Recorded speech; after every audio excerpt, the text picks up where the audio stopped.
There's no such thing as bad publicity, or is there? It's a cliché, but it tends to carry gravitas that, especially the case in music where an infamous incident could add fuel to a legend. Ozzy biting a bat's head in a stupid music publicity stunt? For instance, the incident involving Ozzy Osbourne biting the head off a bat has somehow mutated over time from a repulsive act to an essential part of his lore. That's not to say stupid publicity doesn't exist, the kind of publicity that, in retrospect, makes it clear that someone's hubris went amok, be it the artist or the suits behind the talent. In this era of at-your-fingertips electronic gizmos and social media, the scourge of stupid publicity seems stronger than ever, especially when it takes the form of a publicity stunt. And oftentimes, the very term publicity stunt is a clue that something's amiss. After all, the phrase is seldom used when something goes right. The following 6 instances are prime examples of what can happen when a publicity stunt goes awry, in a stupid fashion. While some may appear to be worse than others, it's safe to assume that none of these events will add anything to the respective artists' legends or Soundscan numbers. Lady Gaga's disgusting meat dress. In 2010, Lady Gaga thought it would be a good idea to attend the MTV Video Music Awards, where she was set to win a Moon Man for her video for the song Bad Romance in a dress made entirely out of meat. No, it wasn't fake meat or even synthetic meat. It was meat, big old slabs of it too. You'd think she was protesting something related to the farming industry or making a statement about veganism, but no, she was protesting the U.S. military and the don't ask, don't tell policy. Her team later cooked up some statement that attempted to connect the two, but it didn't fly. PETA had some negative words to send her direction, as well as other celebrities who used her misstep as a way to get themselves in the limelight. Her best move would have been to play it off as, hey, Gaga is weird, okay? But instead, she ended up looking stupid. Rihanna's Nightmare in the Air. On paper, Rihanna's infamous 2012 777 tour seemed like a cool idea. Take 150 journalists, sprinkle in 35 lucky fans, and have them follow the R&B and hip-hop superstar and her band to 7 exclusive gigs in 7 different countries over a span of 7 days in support of her apologetic album. Unfortunately, there's a big difference between paper and reality, and a spoiled pop star's idea of it, as the journalist touted to follow the diva around quickly found out. The schedule ran about as crisp as a moldy apple. What's worse is the journalist found the in-flight bar and chose to deal with things like whacked-out sleep schedules and uncooperative pop star by consuming mass quantities of booze. It didn't take long for a scene straight out of The Lord of the Flies to ensue, a behavioral pattern that eventually caused Rihanna to hang out in a panic room rather than coming out to grant interviews, which she was doing anyways. It was so bad, the journalists were making joke flyers about it while still on the plane. In the end, the saga of the pop star and the journalist blaming each other for behaving badly on the plane became dubbed by some of us as Flight 666 and became the version of the story everyone remembered. However, cynics may feel that this was all done by design. Apologetic was met with less than savory reviews when it dropped, and the woebegone flight was concocted to deflect from its poor reception. A suspicious story was then pushed across media outlets about a different Flight 66 to possibly deflect from the deflection, which you'll see all over the search engines when trying to find a real story about the event. The KLF burn £1 million.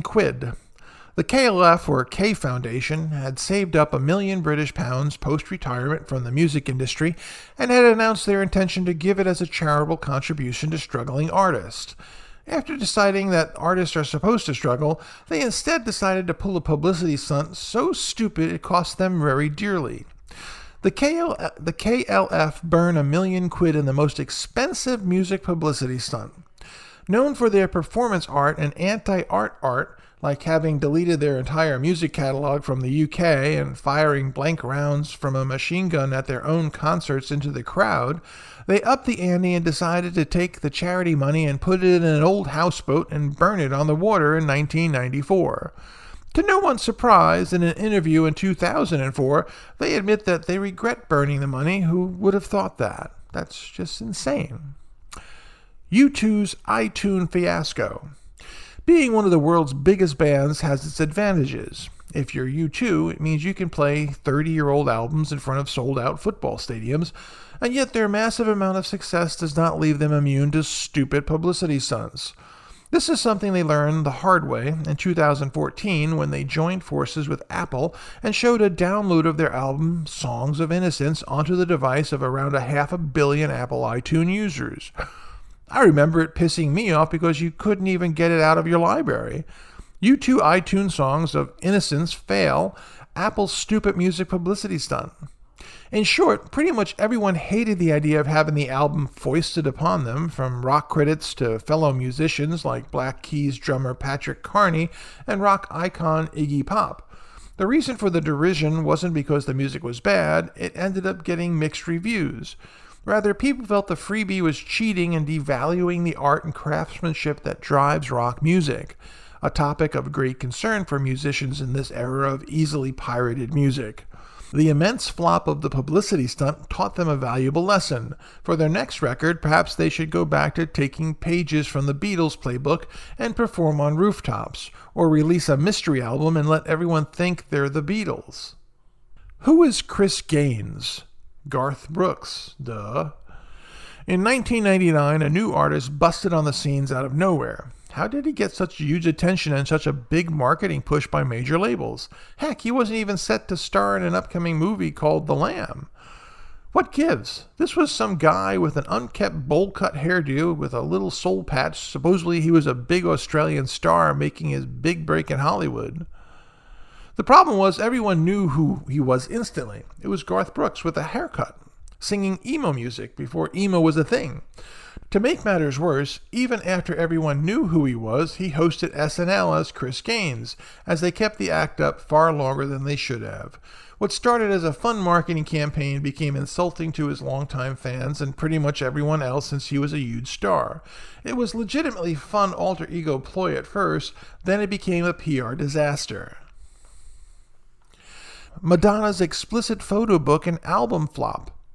Madonna is one to always push the limits and try new things, but she's no stranger to marketing campaigns that simply don't work out in her favor, like when she leaked a fake version of her own album and ended up having her website hacked and the album actually leaked from her homepage. In 1992, she put out a coffee table book simply titled Sex. That was basically a pornographic picture album of her in explicit poses and situations. This was to build up hype for her next album, which was themed as sexually explicit. Her use of album themes is honestly great, but she had really botched this one with her book release, which was just a little too raw for most people. Her subsequent album called Erotica is now her least successful album by sales and ratings. However, that hasn't stopped her from being one of the richest musicians in the world, largely because she tours nonstop. For some odd reason, she chose to feature Vanilla Ice in the photo book, which did more for his career than the entire fiasco did for hers. Pitbull's weird yet cool Alaskan journey. Never ever let the denizens of the internet decide something for you. It should be marketing 101 at this point, but it's not, because we're all trolls, if encouraged to be. This point is something that probably will never be lost on Pitbull ever again. The rapper hooked up with Walmart for a contest that promised he would make an appearance at whatever Walmart location received the most likes on Facebook. Enter the goons at the notorious website Something Awful and 4chan, who caught wind of the contest early on and basically hijacked the contest with a campaign to send Pitbull to the teeny tiny Walmart in Kodiak, Alaska, population 6,000. The prank worked and Pitbull was headed north, way north. It could have been a PR nightmare. However, the good sport Pitbull turned the prank on its ear by going to Kodiak and putting on an inspired performance for any fans there. He even publicly invited the pranksters to join him for the show.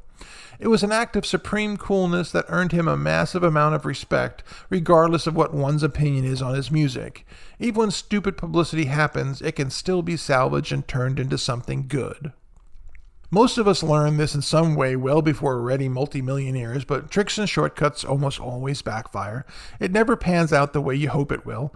Marketing your music the traditional way is the path forward. Who'd have thought that your music should have to stand up on its own 2 feet? If you're going to pull a stunt, do it right like radio did here.